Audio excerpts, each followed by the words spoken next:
The House That Counted Backwards. Chapter 1. The first number appeared on Daniel Mercer's bedroom wall at 3:03 a.m. It wasn't painted. It wasn't scratched. It was wet. A thick, glistening 10 spread across the wallpaper in something too dark to be shadow and too red to be rust. Daniel lay frozen beneath his blankets, staring at it. He lived alone in his late grandmother's house at the edge of town, a narrow Victorian with slanted floors and doors that closed by themselves. He had moved in after her funeral, determined to sell it quickly. But the house had been difficult. It made noises. It shifted. It watched. And now it counted. The 10 shimmered. Then slowly, it began to drip. Chapter 2. By morning the number was gone. Daniel convinced himself it had been a dream. Stress. Grief. Too much cheap whiskey. He showered. Dressed. Called a realtor. When he returned home that evening, the house was colder than usual. The air felt dense. Heavy. He stepped into his bedroom.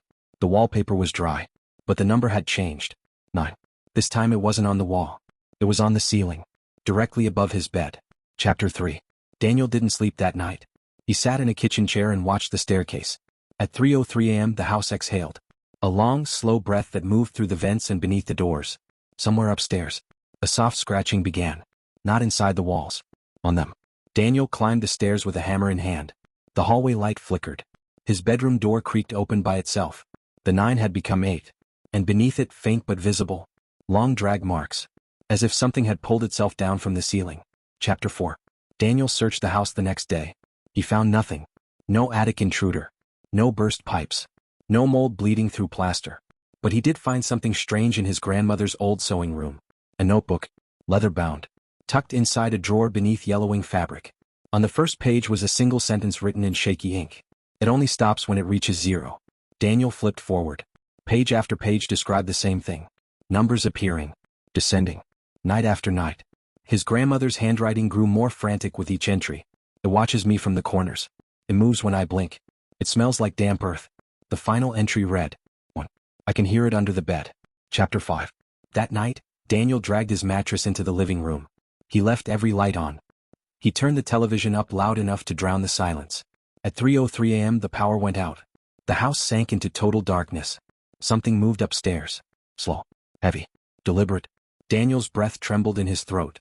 A faint glow bloomed at the far end of the living room wall. He didn't need to see it clearly to know what it said. 7. It was ahead of schedule. Chapter 6. The smell came next. Wet soil. Rot. The scent of something freshly unearthed. Daniel forced himself to look. The 7 wasn't flat. It bulged outward, pressing against the paint like something trapped just beneath the surface. The wall rippled.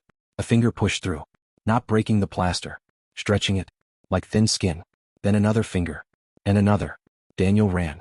Chapter 7. He didn't leave the house. He tried. The front door wouldn't open. The windows wouldn't shatter. The locks wouldn't turn. The house had sealed itself. Upstairs, something thudded against the bedroom floor. Dragging. Crawling. At exactly 3:03 a.m., a scream tore through the walls. Not Daniel's. Female. Familiar. His grandmother. The living room wall now read. 6. And below it, a long wet handprint. Chapter 8. Daniel understood then. It wasn't counting down days. It was counting down people. His grandmother had reached 0. Now it had started again. With him. The lights flickered back on. For a moment, everything looked normal. Until Daniel noticed the hallway mirror. Behind him, standing at the top of the stairs, was a shape. Too tall. Bent at the wrong angles. Its skin hung loose as if borrowed. And its face was still learning how to hold itself together. The wall shifted. 5. Chapter 9. Daniel stopped sleeping. He stopped eating. Every night the number changed. Every night the thing came closer. By 3 it was standing outside the living room. By 2 it was inside. He could hear its breath. Feel its weight sink into the couch beside him. Smell the grave dirt clinging to it. At 3:03 a.m., it whispered in a voice stitched together from memories. You live where she hid. The wall pulsed. 1. Chapter 10. Daniel understood too late. The house wasn't haunted. It was occupied. His grandmother hadn't been tormented. She had been guarding something. Keeping it contained. Feeding it time. And now the count was ending. The clock blinked 3:03 a.m. The house went silent. The walls began to tremble. The air grew tight and suffocating. Across every surface, walls, ceiling, floor, the same number bled through at once. 0. The thing standing in the room straightened. Its borrowed skin split open like paper. Inside it was nothing. No organs. No bones. Just darkness. And from that darkness came a voice not meant for human ears. Now you count. Chapter 11. The next morning the house stood quiet. Empty. For sale signs still planted in the yard. Inside the wallpaper was clean. Dry. Unmarked. Until 3:03 a.m.